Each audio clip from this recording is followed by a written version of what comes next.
আব্দুল কাদের জিলানী আপন মনে হয় না পর মনে হয়? যদি বলি খাজা মাইনুদ্দিন চিশতি আপন মনে হয় না পর মনে হয়?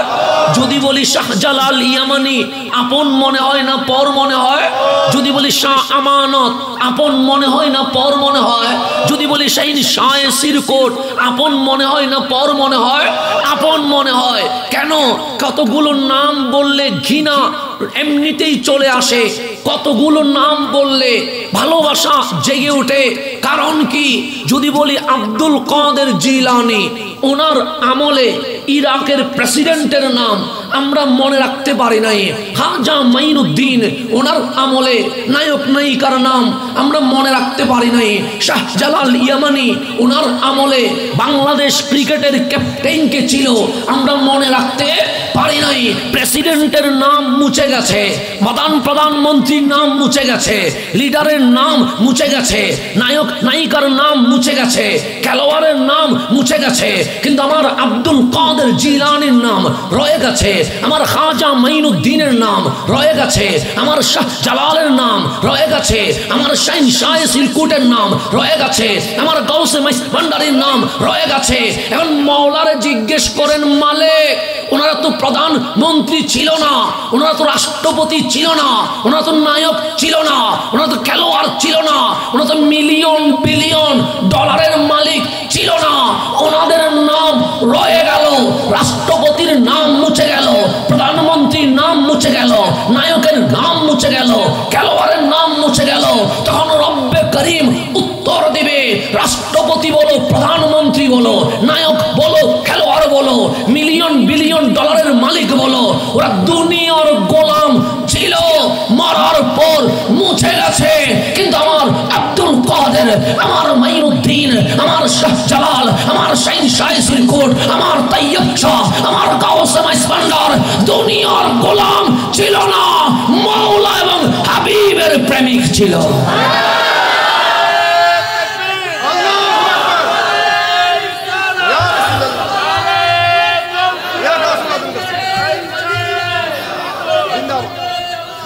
সেই জন্য মাওলার প্রেমিক হলে, হাবিবুল্লাহর প্রেমিক হলে নামগুলো মুছেও না, নামগুলো ঘৃণায় আবৃত হয় না।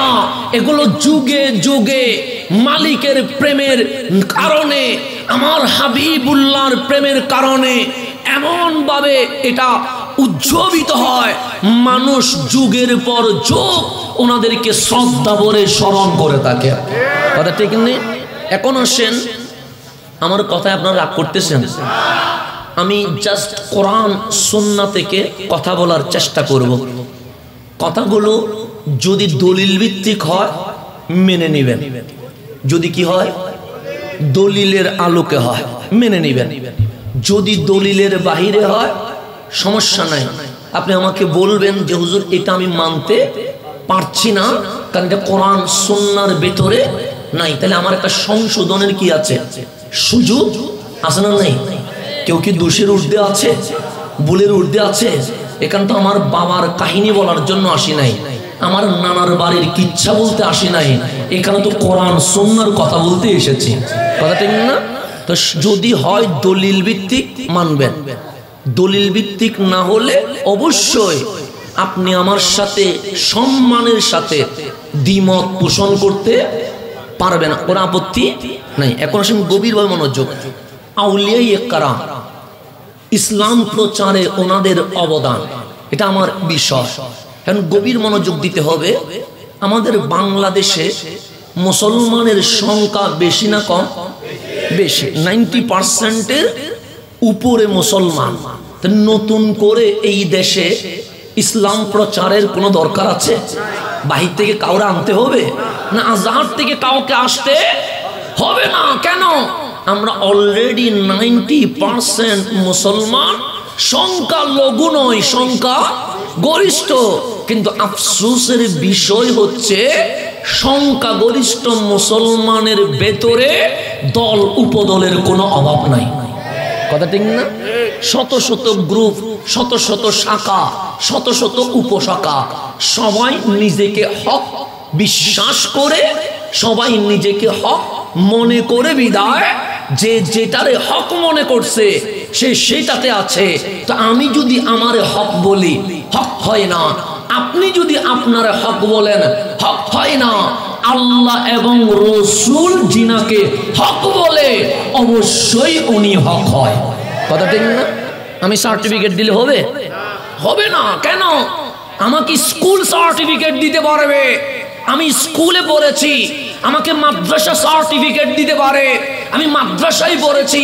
আমাকে ইউনিভার্সিটি অনার্স মাস্টার্সের সার্টিফিকেট দিতে পারে, কিন্তু ঈমানের সার্টিফিকেট দুনিয়ায় কেউ দিতে পারে না। ঈমানের সার্টিফিকেট একমাত্র আল্লাহ এবং রসুলই দিতে পারে। কথা ঠিক না? হিন্দু, উনি হিন্দু, ওনাকে নিয়ে আমার কোনো ঝামেলা। বৌদ্ধ, উনি বৌদ্ধ, ওনাকে নিয়ে আমার কোনো ঝামেলা। চাকমা, উনি চাকমা, ওনার সাথে আমার কোনো ঝামেলা। নাস্তিক, উনি নাস্তিক, ওনার সাথে আমার কোনো ঝামেলা। কেন? আমার ইসলাম বলছে যার যার ধর্ম শেষে পালন করুক, আমার কোনো আপত্তি। আমরা বলি হিন্দুরা মূর্তিখানায় যা, আমাদের কোনো আপত্তি নাই। খ্রিস্টানরা গির্জায় যা, আমাদের কোনো আপত্তি নাই। বৌদ্ধরা ত্রিপটক পড়ুক, আমাদের কোনো আপত্তি নাই। নাস্তিক কোনো ধর্মই না মানুক, আমাদের কোনো আপত্তি নাই। কিন্তু আপত্তি একটা জায়গায়, যদি আল্লাহ নিয়ে বিরূপ মন্তব্য করে, কামলিওয়ালা রসুলের শানে বিয়াদবি করে, আল কোরআনের অবমাননা করে, তখন আমরা বলি সব ছাড় দিতে পারি, কিন্তু ইসলামের বিরুদ্ধে বক্তব্য দিলে আমরা কখনো ছাড় দিতে পারবো না।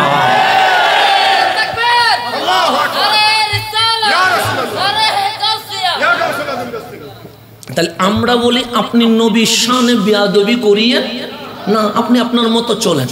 আপনি আল্লাহ নিয়ে বিদ্রুপ কোনো মন্তব্য করিয়েন না।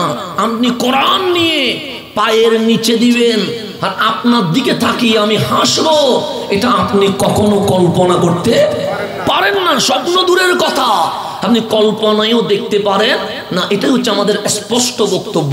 সেজন্য আমাদেরকে গালি দিলে আমরা জবাব দেই না, আমাদের বাবা নিয়ে কথা বললে আমরা সাউন্ড করি না, কিন্তু আল্লাহ এবং রসুল নিয়ে কথা বললে আমরা ঘরে বসে থাকি না।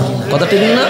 এখন আসেন গভীর মনোযোগ। তাহলে আমরা হক বলছি, যেমন ওরা ওদের মতো চলুক, আমরা ইন্না দীনা ইনদাল্লাহিল ইসলাম। মালিক বলে কত ভাগ্যবান তোরা, 4300 ধর্ম আছে, আর আমি মালিক কোটি কোটি মানুষ থেকে এই অল্প কিছু মানুষকে আমার মনোনীত ইসলামে প্রবেশ করায়া হাবিবের উম্মত বানায়া তোমাদেরকে মুসলমান হিসেবে কবুল করে ফেলেছি। তা আমরা হিন্দু হইতে পারতাম তো, জামিলা আছে না? বৌদ্ধ হইতে, খ্রিস্টান হইলে আমেরিকায়ও যাইতে পারতেন, কিন্তু মালিক বলছে ওয়াকাযালিকা জাআলনাকুম উম্মাতান ওয়াসাতা। আমি মালিক তোদেরকে কতটুকু পছন্দ করেছে জানিস? আমরা বললাম মালিক কতটুকু পছন্দ করেছো? আমি মালিক জান্নাতুল ফেরদৌস দেওয়ার জন্য তোদেরকে মুসলমান হিসেবে হাবিবের উম্মত হিসেবে কবুল করে ফেলেছে। তাহলে হাবিবের উম্মত হওয়ার পরেও সবাই কি জান্নাতে যাবে না? আমি আপনি না বললে হবে না। হাবিবের উম্মত হওয়ার পরেও সবাই জান্নাতে যাবে। যদি বলেন হুজুর কেমনে বললেন? আমি বলি নাই, আমার বাবা বলে নাই, গাউসিয়া কমিটি বলে নাই, কোন সংগঠন বলে নাই।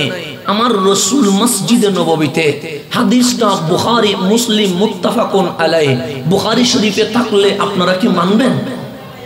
আপত্তি আছে কোনো? মুসলিম শরীফে থাকলে আপত্তি আছে? আপত্তি থাকলে বলবেন হুজুর আমি এটা মানি না। যেটা আপনি মানবেন না সেটা আমি বলবো না। কেন? আমি আমার জন্য আসি নাই, আমি তো আপনার জন্যই এসেছি। তা আপনি না মানলে আমি জোর করে মানানোর কোনো অধিকার। বুখারী মুসলিম সবাই মানেন তো? এখানে বুখারী মুসলিমে আছে আমার রসুল নামাজ শেষ করে ফাজালাসা আলাল মিম্বার, মিম্বারে বসে গেলেন, সুম্মা খাতাবা, এরপর খুতবা দিলেন আনিসা, কিয়ামত সম্পর্কে, কখন কি হবে, কিয়ামত আসলে ঘটনা কি ঘটবে, আসমানের বিপদ কি হবে, জমিনের বিপদ কি হবে, তখন সমসাময়িক কি কি ঘটনা ঘটবে, এবং এটাও বলে দিয়েছেন কারা কারা জান্নাতে যাবে, কারা কারা জাহান্নামে যাবে। সব কথা কি করে ফেলেছে। কিছু মুসল্লির মনে একটু সন্দেহ জাগলো, আমি যদি 20 বছর পরে কি হবে এটা বলি, সবাই কি বিশ্বাস করবে? মনের মধ্যে একটু কি লাগবে? সন্দেহ। আমার ব্যাপারে সন্দেহ করলে ঈমান যাবে না। ঈমান যাবে? যাবে না। কারণ আমি ব্যক্তি মানুষ, আপনিও ব্যক্তি মানুষ। আমার ব্যাপারে সন্দেহ করলে ঈমান যাবে না। কেন? আমি কোরআন হাদিসের কথা বললেই মানবেন, এর বাহিরে বললে মানার কোনো অধিকার নাই, এটা বাস্তবতা। কিন্তু রসুল বললে এখানে সন্দেহ করার কোনো সুযোগ নাই। কেন? আমিও মানুষ, রসুলও মানুষ, এতে সন্দেহ না। রসুল জিন না, রসুল ফেরেশতা নয়, রসুল মানুষ। তো পার্থক্য কি? আমিও কথা বলি, রসুলও কথা বলে। আমি যখন কথা বলি কথাগুলো আমার হয়, রসুল যখন কথা বলে আল্লাহ বলে ওয়ামা ইয়ানতিকু আনিল হাওয়া, আমার নবী নিজ থেকে কিছুই বলতে পারে না। কেন? ইন হুয়া ইল্লা ওয়াহয়ু ইউহা, আমার নবীর ঠোঁট আমার নবীর, আমার নবীর জিহ্বা আমার নবীর। কিন্তু নবী যখন কথা বলে কথাগুলো নবীর নয়, কথাগুলো খুদ রব্বুল আলামিনের। তাহলে আমার কথাগুলো আমার কথাগুলো কি? সত্য বললে সওয়াব, মিথ্যা বললে গোনা, সালাম দিলে সওয়াব, গালি দিলে গোনা। এটা হচ্ছে আমার কথা।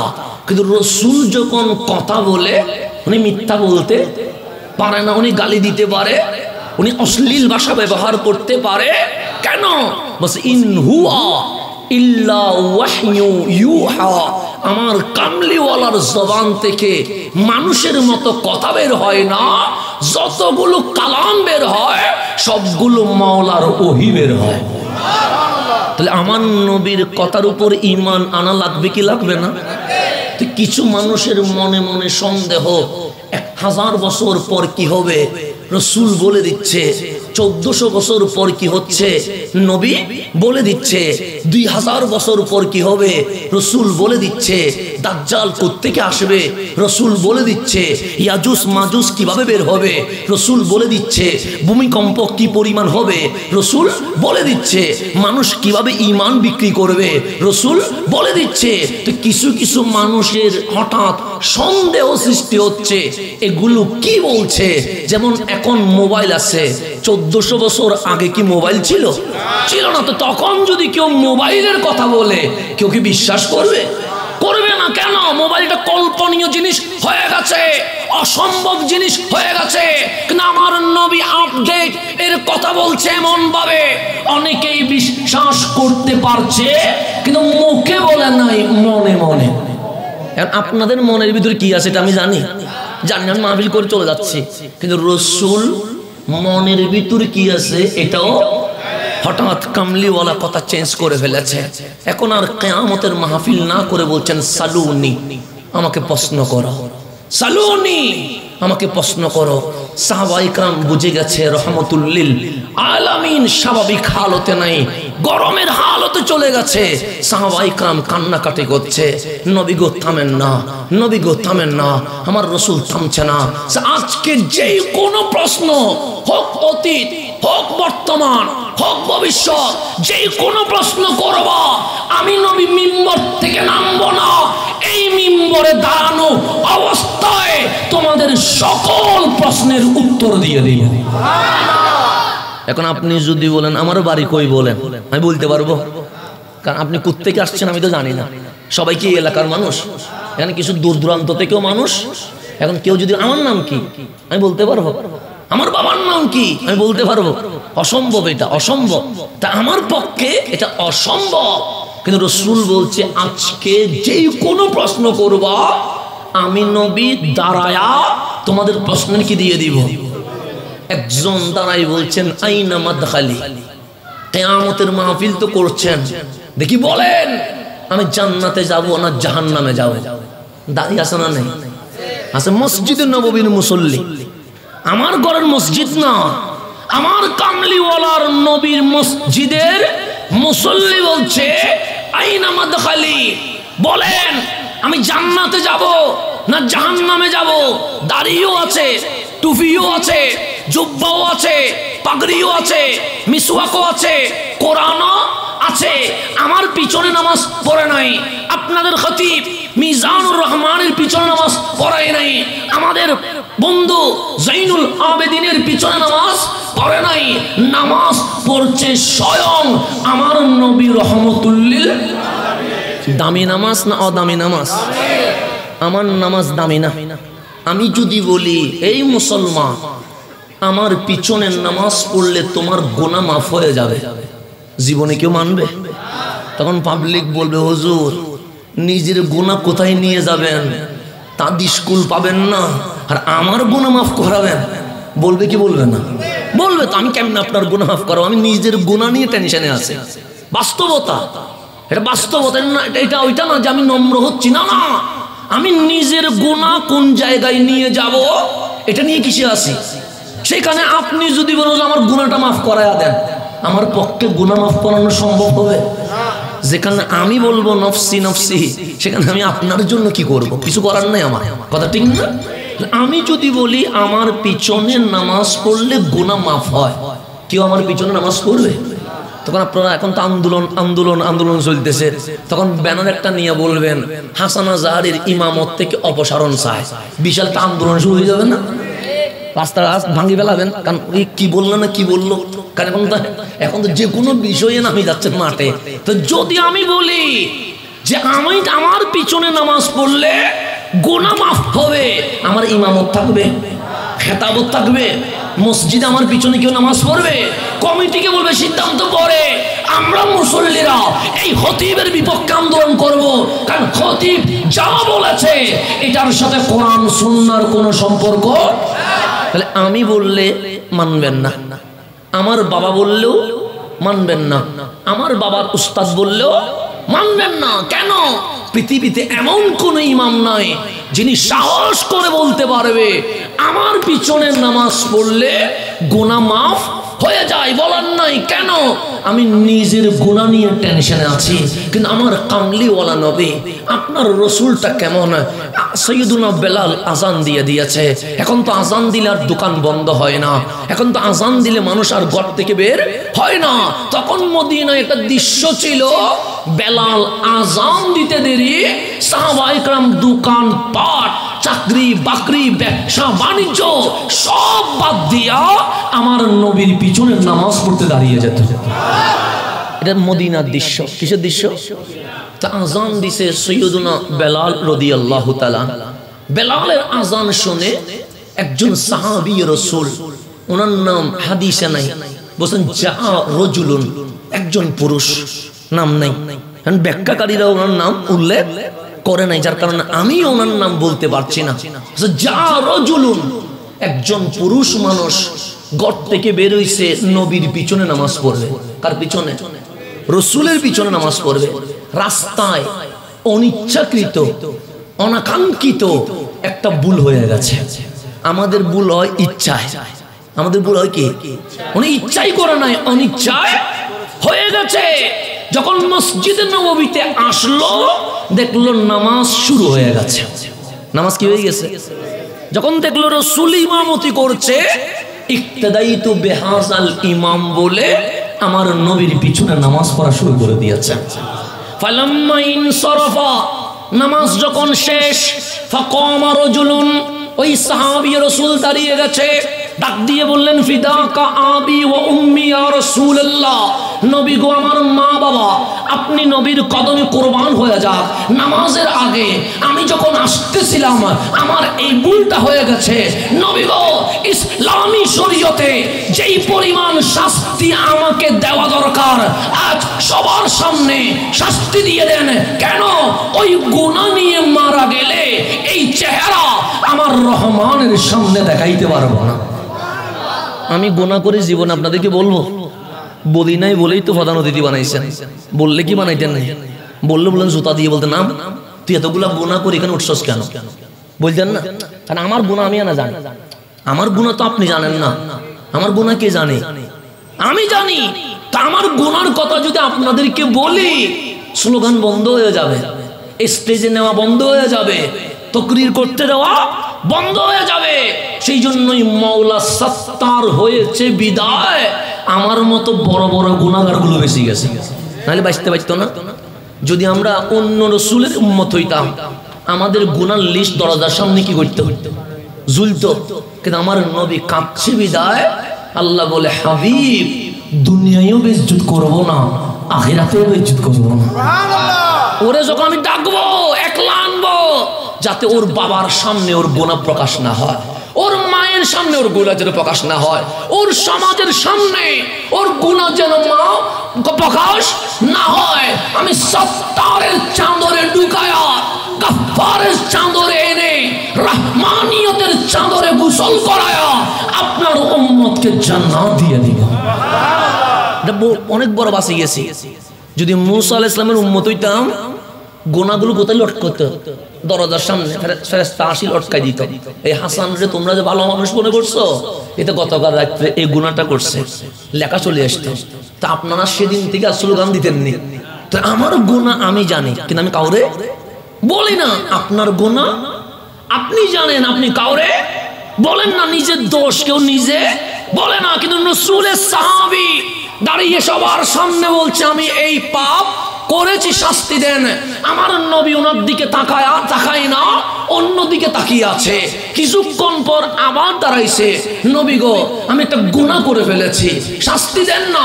যদি শাস্তি না দেন কাল কবরে মুনকার নাকিরের সামনে দাঁড়াইতে পারবো না। রাসূল ওই দিকে তাকায় না, অন্য দিকে তাকায় আছে। তৃতীয়বার আবার দাঁড়ায়া বলছেন নবী গো দোষ করলে জানি রহমান বড় রাগ করে, কিন্তু জানতাম না হাবিবের রহমানও রাগ করে। আজকে দেখলাম আমার অপরাধের কারণে আমার নবীও রাগ করে ফেলেছে, আমার আল্লাহও রাগ করে ফেলেছে। এই চেহারা আমি কার সামনে নিয়ে যাব? এতটুকু বলতে দেরি কামলিওয়ালা নবী তার দিকে তাকায়া বললেন ইয়া রাজুল, হে পুরুষ বারবার গুনাহ করছো বলার দরকার কি? হাল সাল্লাইতা মাই, তুমি কি আমার সাথে নামাজ পড়েছো? তিনি বলেন নাম ইয়া রাসূলুল্লাহ, সাল্লাইতু মাআক। হ্যাঁ ইয়া রাসূলুল্লাহ, আপনি নবীর পিছনে ইক্তেদাইতু বিহাযাল ইমাম বলে আমি আপনার পিছনে নামাজ আদায় করেছি। আমার রাসূল বাস এখনো নবী ছিল নাই, আর আমি তো সেই রাসূল যার পিছনের নামাজ পড়ার কারণে তোমাদের জীবনের গুনাহ মাফ হয়ে গেছে। আমার নবী দামি না অদামি? বেশি না কম? আমার পিছনে নামাজ পড়লে গুনাহ মাফ হবে না, কিন্তু রাসূলের পিছনে নামাজ পড়লে গুনাহ। আমরা দোষ করছি কি করি নাই? অপরাধ করছি কি করি নাই? মাহফিলে আসছেন সওয়াব, মাহফিলে আসছেন কি? এই যে রাত প্রায় 1টার কাছাকাছি বসি আছেন দুনিয়ার প্রেমে। এখানে কেউ 50 টাকা দিবে, 200 টাকা দিবে না? 200 টাকা কেউ দিবে না। ওই অমুক ভাইয়ের চরিত্র বলে 200 টাকা দিবে, কিন্তু এইখানে তো 200 টাকা দিবে না। দিবে নি কেউ? না, এটা দিবে না কেউ। তা আসছেন কেন? কিসের লোভে? রাত 1টা পার হয়ে যাচ্ছে, কিসে আপনাকে মাহফিলে বসিয়ে রেখেছে? তখন উত্তর দিবেন তুমি হাসানের জন্য আসি নাই, তো লেখার জন্য আল্লাহ এবং রাসূলুল্লাহর জন্য এসেছে। কথা ঠিক না? আপনাদের যদি আগামীকাল কেউ 500 টাকা দেয়, এখানে বসে থাকবেন? বলবেন দরকার নাই ভাই, রাত্রে ঘুম হারাম করি, তোমার এখানে বসার কোনো দরকার। তো আজকে তো কেউ 500 টাকা না 5 টাকাও তো দেয় নাই, উল্টা মনে হয় নিচে মনে হয়। কথা ঠিক না? মাহফিল করতে নিতে হবে না? স্বাভাবিক নিতে হবে তো, কারণ উল্টা নিতে হবে। তো উল্টা দেয় নাই, উল্টা কি করছে? নিচে সময় দিছেন, খাটনি দিছেন, স্লোগান দিছেন, মাহফিল সাজাইছেন, শুধু দিছেন। তো দুনিয়াতে দিছেন কেন? বললেন হুজুর কবরে আর দিব না, কবরে শুধু রহমান থেকে নিতে থাকবো। এখানে দিব, কবরে নিব, এটা মুসলমানের সিস্টেম। আর ওরা হচ্ছে যারা মুসলমান না, ওরা এখানে নিবে। এখানে কি করবে? আমেরিকা নিয়ে নিছে, অস্ট্রেলিয়া নিয়ে নিছে, কানাডা নিয়ে নিছে, ফিলিস্তিনও নেওয়ার চেষ্টা করছে। ওদের কাছে যে দুনিয়ায় নিবে, আখিরাতে মাইর ছাড়া আর কিছু আলাইসাল্লাহু বিআহকামিল হাকিমিন। সেদিন আল্লাহ ধরবে আমি দুনিয়ায় ছেড়ে দিয়েছি, কিন্তু আখিরাতে কখনো ছাড়বো? তাহলে মুসলমান দুনিয়াতে দেয়, আখিরাতে নেই। আল্লাহ নামাজ পড় মানে সময় দেয়, রোজা রাখ সময় দেয়, হজ কর টাকাও দে শক্তিও দে, যাকাত দে টাকা দে, সদকা কর সময় দে, মা বাবার সেবা কর সময় দে। মালিক শুধু দিতেই তো আসি, শুধু দিতেই তো আসি। কি শুরু করলা? মালিক বলে তোর সাথে আমি ব্যবসা করব। মালিক কেমন ব্যবসা? আমি কিনবো তুই বিক্রি করবি। কিনবে কে? বিক্রি করবে কে? আমি বললাম মালিক তুমি কিনবা? বলছে হ্যাঁ। তোর দোকানে কি আছে? আমি বললাম মালিক নামাজ আছে। আল্লাহ বলে আমি কিনবো। তোর দোকানে রোজা আছে? আমি বললাম আছে। আল্লাহ বলে আমি কিনবো। তোর দোকানে মাহফিল আছে? আমরা বললাম আছে। আল্লাহ বলে আমি কিনবো। তোর দোকানে কোরআন আছে? আমরা বললাম আছে। মালিক বলে আমি কিনবো। তোর দোকানে তাসবিহ আছে? আমরা বললাম আছে, আমি কিনবো। ফিলিস্তিনের জন্য দোয়া করেছিস? আমি বললাম এটাও আছে। মালিক বলে আমি কিনবো। মসজিদ আকসার জন্য কান্না করেছিস? আমরা বললাম হ্যাঁ করেছি। মালিক বলে এটাও আমরা কিনবো। মালিক আমি তো পানি কিনলাম, সওদাগর টাকা নিছে। আমি তো টিস্যু কিনলাম, সওদাগর টাকা নিছে। আমি তো মাইক আনলাম, উনি কি নিছে? উনি কি টাকা ছাড়া ফ্রি দিবে নাকি? তো বলেন না, উনি তো না বলতেছে না, সমস্যা নাই। তাহলে আপনারও বড় করে, উনি যেহেতু না বলতেছেন আপনারা বড় করে বলেন। তাহলে মাইক আনছি ওনারে কি দিতে হবে? টাকা। লাইট আনছি ওনারে কি দিতে হবে? প্যান্ডেল আনছি ওনারে কি দিতে হবে? চা আনছি ওনাকে কি দিতে হবে? ফুল আনছি ওনারে কি দিতে হবে? তাহলে আমাদের চাহিদা ভিন্ন ভিন্ন। সকল সওদাগরের চাহিদা একটা। চাউল দিলে হবে না, ডাল দিলে হবে না, পেঁয়াজ দিলে হবে না, দিতে হবে টাকা। কথা ঠিক নেই?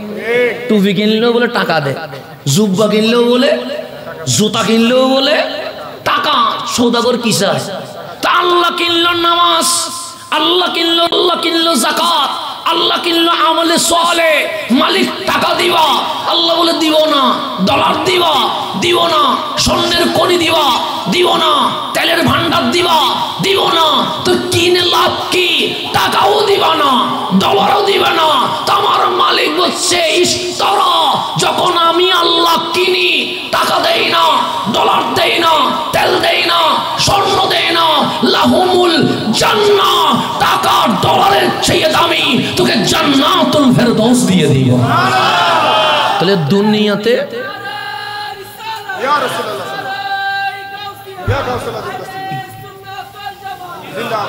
দুনিয়াতে দিবেন, কিনবে কে? কবরে আর দেওয়ার দরকার নাই। কবরে মালিক বলছে শুধু নিতে থাকবে, শুধু নিতে থাকবে। কি লাগবে শুধু বলবি, আমি মালিক শুধু দিব দিব। জান্নাতে এমন ভান্ডার খুলে দিছি, তুই চাইতে দেরি, তোর চোখের সামনে উপস্থিত হইতে দেরি হবে না। এটা হচ্ছে আল্লাহর লেনদেন। কার লেনদেন? আল্লাহ লেনদেন করে বাকিতে। কিসে? বাকিতে। কেন? বাকিতে বোনাস থাকে বেশি। আল্লাহ নগদে বিক্রি করে না। কিসে করে? বাকিতে। আল্লাহ বলছে বাকিতে বিক্রি করব। কেন? মালিক বলে দেরিতে যেটা দেয়, এটা দেওয়ার মাঝে কি আছে? অনেক নিয়ামত আছে যেটা তুমি বুঝতে পারবে না। আর নগদে যেটা আছে ফ্রি নিয়ামত। অক্সিজেন ফ্রি, চোখে দেখতেছি ফ্রি, কানে শুনতেছি ফ্রি, জমিনে চলতেছি ফ্রি, আসমান আমার উপর আছে ফ্রি। এগুলো সব নিয়ামত ফ্রি। মালিক বলে এগুলো হিন্দুরেও দি, তুরেও দি। এটার মধ্যে কোনো পার্থক্য না, এটা সবাইরে দে। কিন্তু জান্নাতে যেটা দিব সেটা সবাইরে দিব না, শুধু মুমিনরে দিব। শুধু কারে দিব? তাহলে আমার রসুলের চেয়ে দামি আর কেউ আছে? এটা এমন রসুল যার পিছনে নামাজ পড়লে জীবনের গুনাহ কি হয়ে যায়। ওই রসুলের পিছনে নামাজ পড়া মুসল্লি বলছে আইনা মাদখালি, আমি কি জান্নাতে যাব না জাহান্নামে যাব? আমার রসুল তো জানে তার ভেতরে কি জপছে। আমার নবী বলেন আনতা ফিন্নার, তুমি জান্নাতে যাবা না, তুমি জাহান্নামে যাবা। দাড়িও আছে, টুপিও আছে, জুব্বাও আছে, পাগড়িও আছে, এরপরেও জান্নাতে যাচ্ছে না জাহান্নামে যাচ্ছে। তাহলে প্রত্যেক মুসলমান জান্নাতে যাবে, কোথায় যাবে? জাহান্নামেও। সেই জন্য আমার রসুল বলছে আমার উম্মত ৭৩ দলে ভাগ হয়ে যাবে। কয় দলে? তাহলে ভাগ হবে এটা আমার কথা না, ভাগ হবে এটা আমার বাবার কথা না, এটা কথা রহমতুল্লিল। এখন আপনি যদি বলেন হুজুর দাড়ি টুপি জুব্বা এক, মসজিদ আজান একামত এক, এত বাক কেন? তো এটা আমারে না বলি আপনি রসুলের পাককে জিজ্ঞেস করেন বাক কেন, উনি বলছে 73 দল হবে। এখন আপনার দেখার বিষয় না দল কয়টা হয়েছে, আপনার দেখার বিষয় না কোন দলে কে আছে। আমার রসুল হচ্ছে 72 দল জাহান্নামে যাবে, একটা দল জান্নাতে যাবে। আপনার দেখার দরকার নাই 72 দল কি করছে, আপনার আমার দেখার দরকার যেই দল জান্নাতে যাবে ওই দলে আপনি আমি আসি কি না, ওগুলো আমার দেখার দরকার। কোন দিকে কি হয়েছে আমার দেখার দরকার আছে নাই? আমার দেখার দরকার যে দলটা জান্নাতে চলে যাচ্ছে ওই দলে আপনি আমি আসি কি না, এটা আমার দেখার দরকার। কথা ঠিক না? ওই দলটার নাম কি? এখন এটাই হচ্ছে কোরআন কি বলছে। আসেন হক কোনটা, কোরআন কি বলছে? কোরআন বলছে ইন্নামা, নিশ্চয় নিশ্চয়, ওয়ালিয়ুকুম, তোমাদের ওয়ালি।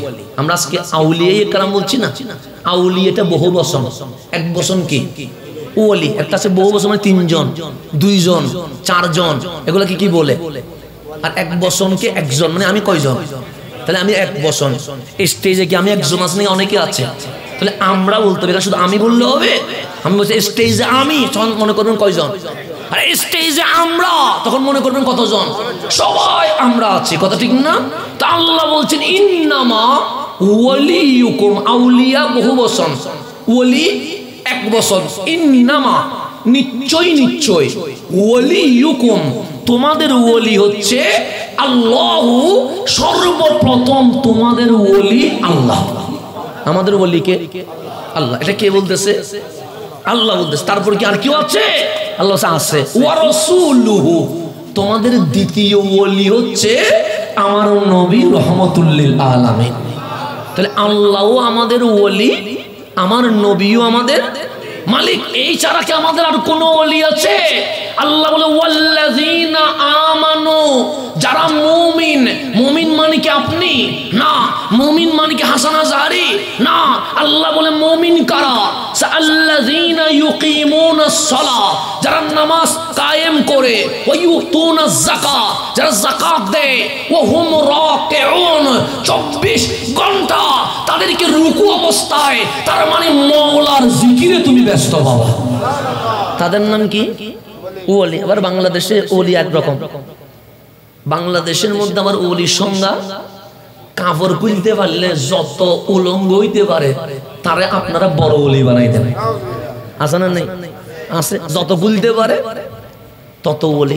ওলির নাম বলে ল্যাংড়াসা, ল্যাংটা বাবা ওলির নাম কি? ওলি বলে। এরকম আছে না? নাই? কাপড় খোলার নাম কি? ওলি। গোসল 6 মাস না করলে এটার নাম ওলি বানাই দেন। চুলের মধ্যে জট বাঁধলে এটারে কি বানাই দেন? ওলি বানাই দেন। গরমকালে 5টা কম্বল দিয়ে ঘুমাইলে এটারে কি বানাই দেন? শীতকালে গোসল করলে এটারে কি বানাই দেন? ওলি বানাই দেন। এরকম আছে না? নাই? তো এরকম যদি সবাইরে ওলি বানাই দেন, অস্ট্রেলিয়াতে বরফ হইতেছে, এখানে বরফের উপর যারা হাঁটতেছে এগুলো সবগুলো আল্লাহ হয়ে যাবে। কথা ঠিক না? তো কি ওলি বানাচ্ছেন, কি করছেন আপনারা? এই বদনামির কারণে আজ হক্কানি সুন্নিয়তের উপর মানুষ আঙ্গুল তুলে দেখাই দিচ্ছে। কথা ঠিক না? কাপড় খোলার নাম ওলি নয়, কাপড় পরার নাম ওলি। গোসল না করার নাম ওলি নয়, গোসল করার নাম ওলি। নামাজ না পড়ার নাম ওলি নয়, নামাজ পড়ার নাম ওলি। জট টানার নাম ওলি নয়, পাহাড়ে জঙ্গলে যাওয়ার নাম ওলি নয়। বদনামির সাথে সুন্নিয়তের এক বিন্দু সম্পর্ক নাই। এক বিন্দু কি নেই সম্পর্ক নাই। এটা বলে দিবেন, মানুষকে জানাই দিবেন। তাহলে কাপড় খোলার নাম ওলি, গোসল না করার নাম ওলি, গরমকালে 5টা কম্বল দিয়ে ঘুমানোর নাম ওলি, শীতকালে পুকুরে ডুব দেওয়ার নাম ওলি নয়। এরকম ওলির রিমান্ডে যখন দেয় শীতকালে, এদের তো রাত্রে পুকুরের মধ্যে শোবানোর উপর থাকে। কথা ঠিক না? যখন শীতকালে রিমান্ডে দেয় দেখবেন এদের শীতকালে ঠান্ডার পানির মধ্যে কি করে গোসল শোবানো হয়। তো এদের যে শোবানো শোবাইছে মাসভর, এটা তো বড় ওলি হয়ে বসে থাকবে। কথা ঠিক না? তো শীতকালে কি গোসল করার নাম ওলি? না না, এগুলোর নাম ওলি নয়। তো ওলি কারে কয়? ওলি কোরআন বলছে আল্লাযীনা ইউকিমুনাস সালাহ, যারা নামাজ কায়েম করে। নামাজ না পড়ার নাম ওলি নয়। 5 ওয়াক্ত নামাজের সাথে উনি ওলি হবে যিনি তাহাজ্জুদের নামাজও করতে পারে। কথা ঠিক নেই? শরীয়ত বাদ দেওয়ার নাম ওলি নয়, শরীয়তের উপর থাকার নাম কি? ওলি। তারপর হচ্ছে ওয়ায়ুতুনা যাকাত, শুধু নিতে পারার নাম ওলি নয়, দেওয়ার নামও কি ওলি। আমরা তো শুধু নিতে পারি, যে দেওয়ার কোনো কি নেই, সবর না, শুধু নেওয়া এটা ওলি না। ওলি মানে শুধু নিতে পারে না, শুধু কি করতে পারে? দিতেও। ওয়ায়ুতুনা যাকাত, কি দেয় ওনা? কি দেয়? যাকাত দেয়। তো যদি দেখেন শুধু নিচ্ছে, তার মানে ওলি না। জান নেওয়ার অভ্যাস আছে বেশি, যে ওলি হইতে। ওলি মানে নিবে, হাদিয়া নেওয়া সুন্নাত, কিন্তু দেওয়ার অভ্যাস আরো বেশি থাকতে হবে। নেওয়ার অভ্যাসের চেয়ে দেওয়ার অভ্যাস বেশি থাকতে হবে। তাহলে ওয়ায়ুতুনা যাকাত, শুধু যাকাত দেয় না, ওয়াহুম রাকিউন, ওরা 24 ঘন্টা রুকু অবস্থায়, তার মানে রহমানের কদমে অবনত হইয়া মালিকের জিকিরে ব্যস্ত থাকে। ওরা দুনিয়ার প্রেমিক হয় না, ওরা বিশাল বালাখানা বানায় না, রাষ্ট্রপতির মর্যাদা নিতে চায় না, ওরা দুনিয়াদারিতে ব্যস্ত হয় না। হ্যাঁ, দুনিয়া যতটুকু দরকার ততটুকু করে, কিন্তু বাকি টাইম রহমানের সাথে ওনাদের সম্পর্ক হয়ে যায়। কেমন সম্পর্ক? আমার রসুল বলে ওলি চিনতে চাও? আমরা বললাম হ্যাঁ, না চিনলে তো সমস্যা হয়ে যাবে, কারণ যারে তারে ওলি বানাইলে ইসলামেরও বদনামি হইতে পারে। পারে কি পারে না? আমার রসুল বলেন উম্মত, কাপড় কোলার নাম ওলি নয়, চুলে জট বানার নাম ওলি নয়, শীতকালে পুকুরে তাকানোর নাম ওলি নয়, গরমকালে 5টা কম্বল পরার নাম ওলি নয়, 6 মাস গোসল না করার নাম ওলি নয়, নামাজ বাদ দেওয়ার নাম ওলি নয়। তো ওলি কারে কয়? সে ইজা রুউ যুকিরাল্লাহ, ওলি তারে কয় তুমি বেনামাজি ছিলা, তোমার 2 চোখ যখন ওলির চেহারার দিকে গেছে, অটোমেটিক তোমার কলব মাওলার জিকিরে ব্যস্ত হয়ে গেছে। উনি শুধু নিজে নামাজ পড়ে না, ওনারা দেখলে বেনামাজি নামাজি হয়ে যায়। এটার নাম কি? ওলি। উনি শুধু মদ সুদ এগুলো থেকে দূরে থাকে না, ওনাকে কেউ দেখলে মদ ছেড়ে দিয়ে যাই নামাজে দাঁড়িয়ে যায়। এটার নাম কি? ওলি। ওলি চিনতে হবে। ওলি না চিনার কারণে আজকে কি হয়ে যাচ্ছে? জামিলা যা, বিশেষ করে আমাদের মা বোনরা, আলহামদুলিল্লাহ মা বোনদেরকে যত দ্রুত ঠকানো যায় বেশি দ্রুত ঠকানো যায়। যায় কি যায় না? যায়। মা বোনরা নিমিশেই, ধরেন হুজুরের কাছে গেছে, হুজুরের কাছে জামাই আছে প্রবাসে, জামাই কোথায়? ব্যস্ততার কারণে 2 দিন কল করতে পারে নাই। এখন মেয়ের মনের মধ্যে আছে বান্টনা করে মারি দিছে কিনা, চলে গেছে হুজুরের কাছে। কার কাছে? আছে না নাই? হুজুর চোখ বন্ধ করে বলতেছে, আপনাদের এলাকায় একটা মসজিদ আছে। এলাকায় মসজিদ নাই এমন কোন এলাকা আছে না? এখন মেয়ে বলছে আল্লাহ, হুজুর তো ঘরের ভিতরে বইয়ের মসজিদ দেয়, ঘরের ভিতর দেখি বসে কি দেখতেছে? মসজিদের পাশে একটা কবরস্থান আছে। আচ্ছা, কোন মসজিদে কবরস্থান নাই বলুন তো দেখি? আছে না নাই? আছে। সে কবরস্থানের কোনার দিকে বাঁশ গাছ আছে। তো কবরস্থানে বাঁশ গাছ না থাকি থাকে গোবর কোথায়? বাঁশ তো লাগে কবরে না। কথা ঠিক না? মেয়ে এতটুকু তো পড়ে গেছে। প্রথমে বলছে আপনাদের এলাকায় একটা কি আছে? মসজিদ। পরে বললো মসজিদের সাথে একটা কি আছে? কবরস্থানের কোন একটা বাঁশ বাগান আছে। তো কবরে বাঁশ বাগান না থাকি তাল বাগান থাকবে? তো পরে বলছে বাঁশ বাগানের পাশে একটা পুরান কবর আছে। তো পুরান কবর, কবরস্থান পুরান কবর তো থাকবে, নতুন কবরও থাকবে, পুরান কবরও। ওই পুরান কবরের মাঝখানে তাবিজ মারি দিছে। এতটুকু বলতে দেখি কানদুল নামে গেছে, সেনকুলি হুজুরে দিয়ে দিছে। আছে না নাই? আছে না? আছে। খানাদুল নামে গেছে, সেনও দিয়ে গেছে, আংটিও নামে গেছে, হুজুরের কদমে দিয়ে দিছে। এতে বেচারা প্রবাসে রক্ত পানি করি বউল্লাই যা ফাটাইছে সব হুজুরে দিয়ে চলে গেছে। কেন? হুজুর তো ঘরে বসে কি দেখতেছে? মসজিদ, কবরস্থান, বাঁশ বাগান সহ পুরান কবর সহ দেখা শুরু করে দিছে। তো বোঝা দরকার, বোঝা দরকার যে এগুলো তো স্বাভাবিক বিষয়। মহল্লায় মসজিদ থাকবে, মসজিদের পাশে কবরস্থানও থাকবে, পুকুরও থাকবে। তো এগুলো বললে গায়েব না, এগুলো বোঝা দরকার।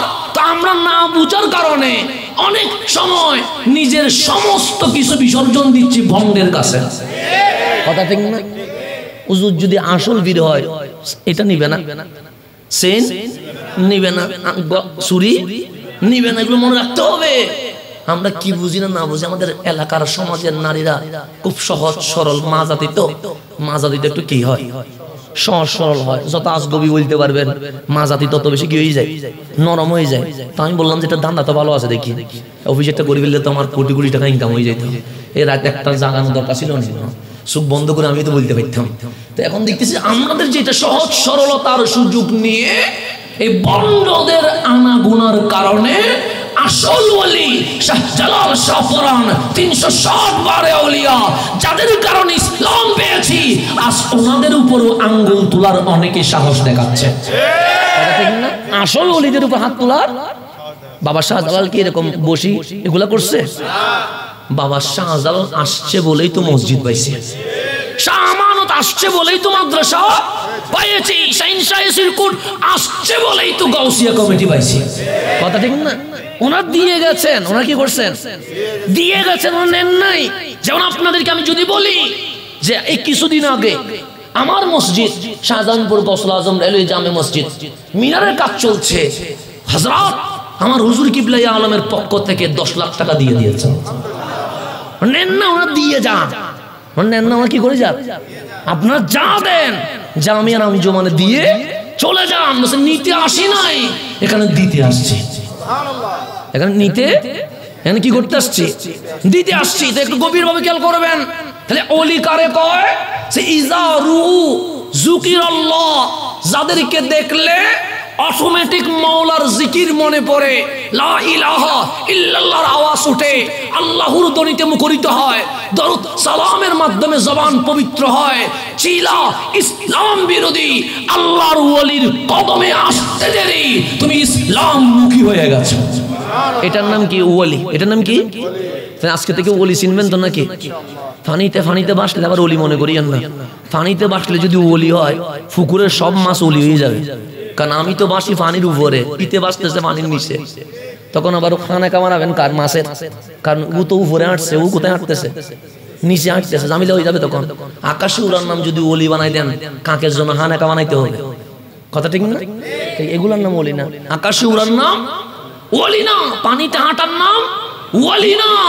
যার ভেতরে ইসলামের পরিপূর্ণ শরীয়ত তরিকত পাওয়া যাবে, উনি হচ্ছেন মহান আল্লাহর ওলি। উনি মহান আল্লাহর ওলি। বলি হচ্ছে হাসান আল বসরি, উনি হচ্ছে ওলি। ওলি হচ্ছে জুন্নুন আল মাসরি, উনি হচ্ছেন ওলি। ওলি হচ্ছে শাহজালাল ইয়ামানি, উনি হচ্ছেন ওলি। ওলি হচ্ছে শাহপরান, ওলি হচ্ছেন নাসিরউদ্দিন সিপা সালা, ওলি হচ্ছেন শাহ আমানত, ওলি হচ্ছেন মুহসিন আউলিয়া। এরকম যেগুলো ওলি, ওলি হচ্ছেন বাইজিদ বুস্তামি, ওনারা হচ্ছেন আল্লাহর ওলি, যাদের মাধ্যমে আমাদের বংশ পরম্পরা ছিল অমুসলিম, কিন্তু আজ ইসলামের কাফেলায় শরীক হয়ে গেছে। কথা ঠিক না? ওনাদের নাম কি? ওলি। আমি একটু বুঝাইলে আপনি বুঝবেন। হিন্দুস্তান, তখন তার বাংলাদেশ, ইন্ডিয়া, পাকিস্তান ছিল না। কি ছিল? হিন্দুস্তান। হিন্দুস্তানে ইসলাম আনছে কে? খাজা মাইনুদ্দিন চিশতি আজমিরি সঞ্জিরি রহমতুল্লাহি। এর আগে কি কেউ আসে নাই? আসছে, আসছে, আসে না? আসছে। এর আগে কি চেষ্টা করে নাই? হ্যাঁ করছে। যেমন সুলতান গৌরী, নাম শুনছেন না? সুলতান গৌরী, উনি খাজা মাইনুদ্দিন চিশতি আজমিরি সঞ্জিরি আসার আগে হিন্দুস্তানে 10 বার আক্রমণ করছে। কয়বার? সুলতান গৌরী 10 বার রাজা পিতৃরাজের কাছে হেরে গেছে। কয়বার হারছে? তো সুলতান গৌরী বলে 1 মাস পর পর আসি, মায়ের খায়া কি হয়ে যায়, এইবার এরকম আক্রমণ করব না। তো কিরকম? সেইবার বিশাল বাহিনী রেডি করব, যারা ইসলামের জন্য জান দিতে প্রস্তুত আছে, এবং ট্রেনিং দিব। যেমন আমাদের যদি এখন ফিলিস্তিনে পাঠাই দেন, আমি কাউরে মারতে পারবো? কারণ জীবনে তো গুলি কি দেখি নাই, তো গুলি ফুটামো কিভাবে? তো আমি যাইয়া কি লাভ হবে না লস হবে? ফিলিস্তিনের মানুষে বলবে 80 টাকা জামিলা বাজাই দিছে, এটা তো গুলির সামনে দাঁড়াইতেও পারে না, ফুটি গেছে। কথা ঠিক না? আগে কি লাগবে? ট্রেনিং লাগবে। আমি ট্রেনিং ছাড়া নামলে কোনো লাভ হবে না। আমাদেরকে আগে কি করতে হবে? ট্রেনিং নিতে হবে। সেজন্য বাংলাদেশে একটা আইন করা দরকার, অন্তত প্রত্যেক ঘরের একজন হলেও সেনাবাহিনীর ট্রেনিং দিতে হবে। এটা আইন করা দরকার দেশের জন্য, দশের জন্য, শান্তির জন্য। একজনকে প্রত্যেক পরিবারের কয়জনকে? একজনকে। ইসলামের নিয়ম। আমরা তো এগুলোতে নাই। আইন করা দরকার যে প্রত্যেকটা ঘরে অন্তত কয়জন? একজন সদস্য সেনাবাহিনীর কি করবে? ট্রেনিং গ্রহণ। তখন আমরা সবাই একসাথে কি করতে পারবো? দেশের জন্য, দশের জন্য নামতে। তো সুলতান গৌরী বলে না জানি পানি কতগুলো আনি, মায়ের খাই কি হয়ে যায়, চলে যায়। এখন সারা হিন্দুস্তান ঘুরে সুলতান গৌরী 20,000 সৈন্য আনছে। কয় হাজার? পাহাড়ের তল দেশে গিয়ে ট্রেনিং দেওয়া শুরু করছে। 20,000 ট্রেনিং এ লাগাই দিছে। রাজা পৃথ্বীরাজ বলে, কিরে ও তো মাস পর পর হামলা করে, আজকে তো মাস চলে গেল আসলো না, 2 মাস চলে গেছিল আসলো না, 6 মাস চলে গেছে সুলতান গৌরী আসে নাই। সিআইডি কে ডাকছে, সিআইডি গুপ্তচর, মুসলমানদের সুলতান গৌরী গেল কই?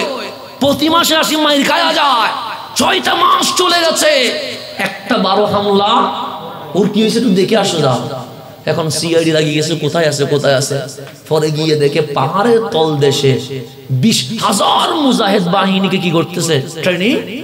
সিআইডি এসে রাজা পৃথ্বীরাজকে বলছেন, পৃথ্বীরাজ অবস্থা তো খারাপ, যে কি হয়েছে? আচ্ছা এবার সুলতান গৌরী এমনি আসবে না। সে কিভাবে আসবে?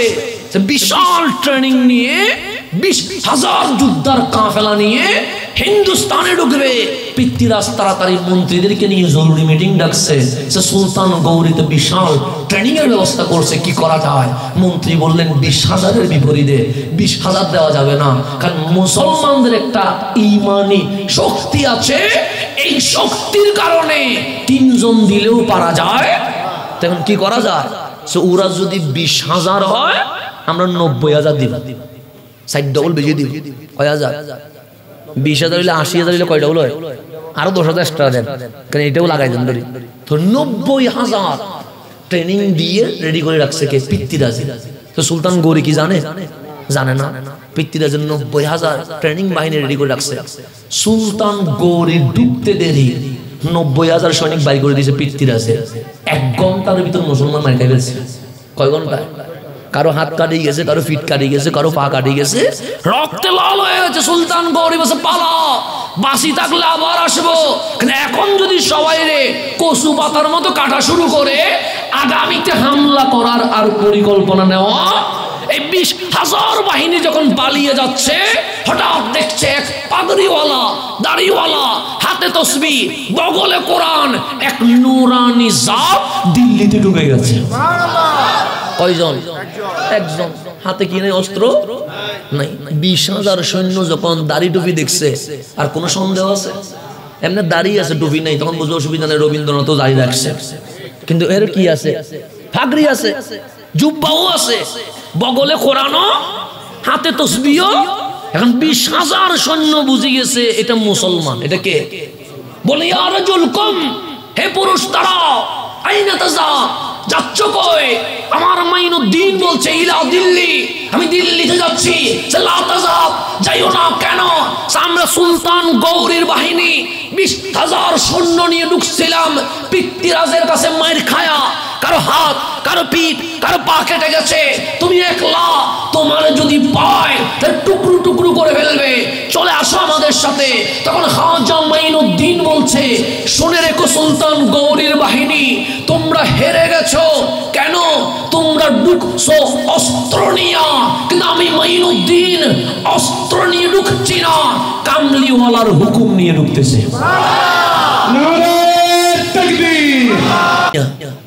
তোমরা ঢুকছো তরবারি নিয়া, হারাইয়েছো। আমি ঢুকতেছি কান নিয়া? রসুলের হুকুম নিয়া। ঢুকলেন একলা। ঢুকলেন কয়লা? দিল্লিতে বসে দেখলেন মাটিটা নিজের সাথে যাচ্ছে না। তখন 2 জন প্রতিনিধি দিলেন, একজন কুতুবউদ্দিন বখতিয়ার কাকি, আর একজন নিজামউদ্দিন আউলিয়া। এই 2 জনরে বসাই দিয়ে খাজা চলে গেছে আজমিরে। খাজা চলে গেছে কিসে? আসলেন কয়লা? একলা। যেদিন মারা গেছে সেদিন জানাজায় 99 লক্ষ মুসলমান দাঁড় করাই দিছে। আল্লাহর ওলিরা এইভাবেই করে ইসলাম কায়েম করছে। কেন? ওনাদের মধ্যে রুহানিয়ত ছিল। ওই যে বললাম, খাজা মাইনুদ্দিন ছিল আরবি, আমরা ছিলাম হিন্দুস্তানি, আমাদের ভাষা ছিল সংস্কৃত। খাজা মাইনুদ্দিনের ভাষা সংস্কৃত ছিল না, তাফসীর করলেও বুঝি না, হাদিস পড়লো বুঝি না।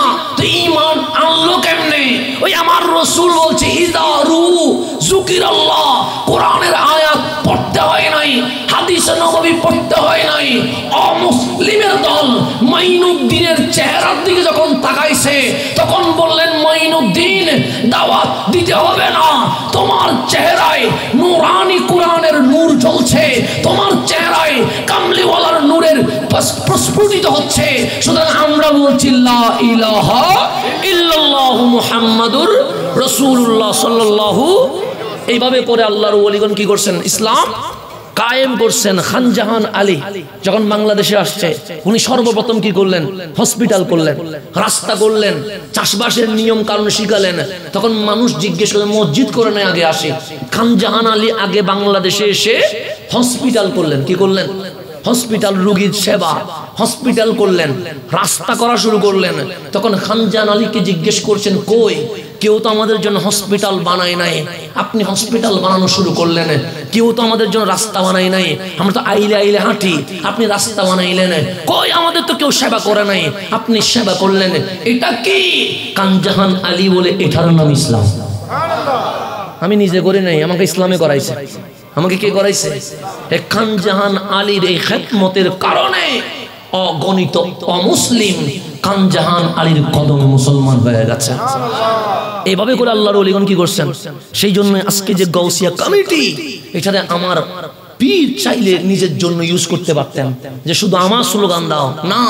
করোনায় যখন লাশ দাফন করছে না, তখন হচ্ছে তোমরাই লাশ দাফন করবে। করোনায় যখন লকডাউন দিয়ে ঘর বন্ধ হয়ে গেছে, তোমরাই খাদ্য সামগ্রী পৌঁছাবা।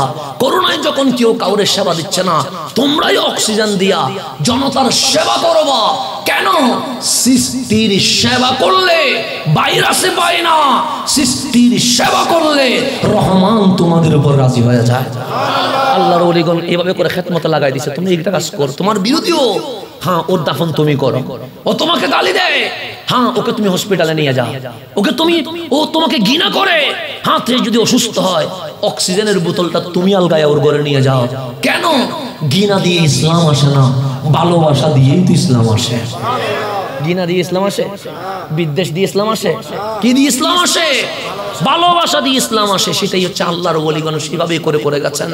যেমন নিজামউদ্দিন আউলিয়া, নাম শুনছেন? নিজামউদ্দিন আউলিয়া ইসলাম প্রচার করছে কেমনে? উনি অসুস্থ হয়ে গেছে, বিছানায় শুয়ে গেছে। কে? নিজামউদ্দিন আউলিয়া। ডাক্তার, দিল্লির মুসলিম ডাক্তার বলে দিয়েছেন আর কোনো চিকিৎসা নাই, লাস্ট স্টেপে চলে গেছে। ক্যান্সার যখন লেভেল 4 এ চলে যায়, তখন ডাক্তার কি বলে? বাস বাসায় নিয়ে যান, যতদিন তাকে সেবা করেন আর বেশি দিন থাকবে, 10-12 দিন টিকবে, চলে যাবে। এই 10-12 দিন ভালো ব্যবহার করেন, কারণ মানুষটা চলে যাবে। আমরাও দেখছি আমার মা যখন লাস্ট স্টেপে চলে গেছে, তখন ডাক্তার আমাদেরকে বলে দিয়েছেন আর অল্প কয়েকদিন থাকবে। ঠিক 1 সপ্তাহের মধ্যে আমার মা চলে গেছে। এরকম করে ডাক্তার যখন লাস্ট স্টেপে চলে যায়, তখন ডাক্তার বলে আর বেশি দিন থাকবে। তো মুসলিম ডাক্তাররা বলে দিয়েছেন নিজামউদ্দিন আউলিয়ার হায়াত আর বেশি দিন। মেডিসিন দিয়ে কোনো লাভ নাই, চিকিৎসা কি হয়ে গেছে? শেষ। তো গ্রাম থেকেও মানুষ আসতেছে, শহর থেকেও মানুষ আসতেছে, বিভিন্ন ডিস্ট্রিক্ট থেকে কি আসতেছে? মানুষ আসতেছে। সহজ সরল 2 গ্রামের মানুষ দেখলেন হুজুর বসতে পারতেছে না, তখন বললেন হুজুর একটা কথা বলতাম। হুজুর বললেন বলেন না। আমার গ্রামে একটা হিন্দু ডাক্তার আছে, এত চমৎকার চিকিৎসা করে, রোগী দেখলে রোগী ভালো হয়ে যায়। যাবেন নি হুজুর? আশেপাশের খাদেমরা বলতেছে হুজুর যাইয়েন না। কেন?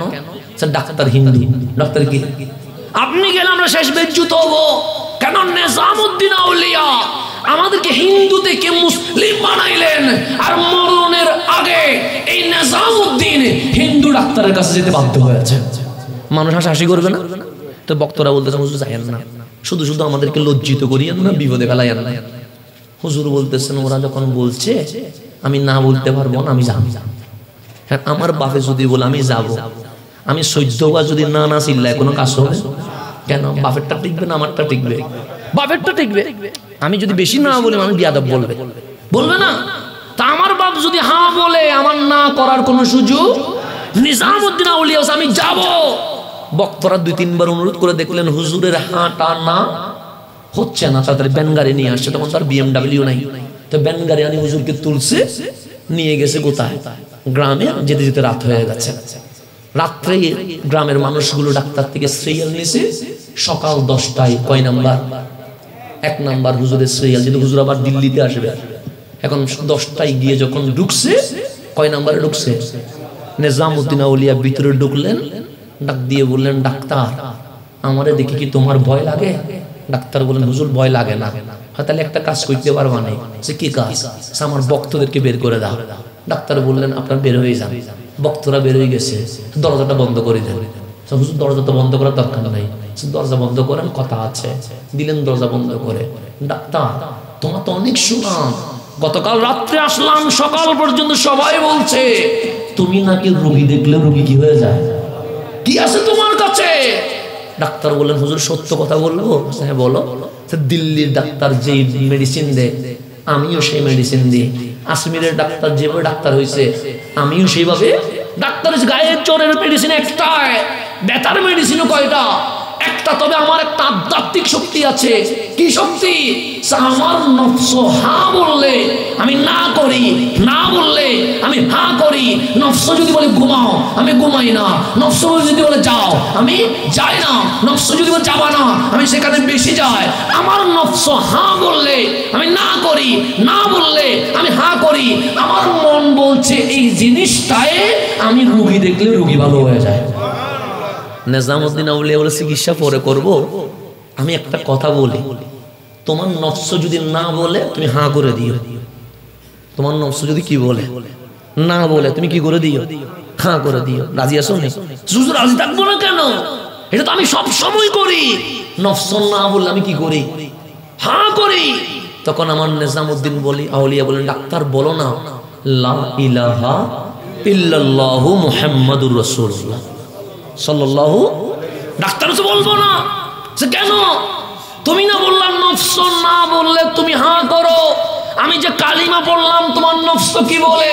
হুজুর না বলে, না বলে। তো তুমি তো বলছো নফস না করলে হা করো, হা করলে না করো। কালিমা বললাম, তোমার মন বলছে পড়িও না। ডাক্তার তুমি বলছো তোমার মন যদি না বলে তুমি হা করো, তাই তোমার কথাই তুমি পালন করো। ডাক্তার বললেন কথা তো ঠিক, তাড়াতাড়ি কালিমা পড়ে ফেললেন, লা ইলাহা ইল্লাল্লাহু মুহাম্মাদুর রাসূলুল্লাহ সাল্লাল্লাহু আলাইহি ওয়াসাল্লাম। ডাক্তার মুসলমান হয়ে গেছে। দরজা খোলো, দরজা খুলে দিলেন। সে ভক্তদেরকে আসতে বলো, ভক্তরা আসলেন। সে গাড়ি রেডি করো। ভক্তরা বললেন, হুজুর চিকিৎসা করবেন না।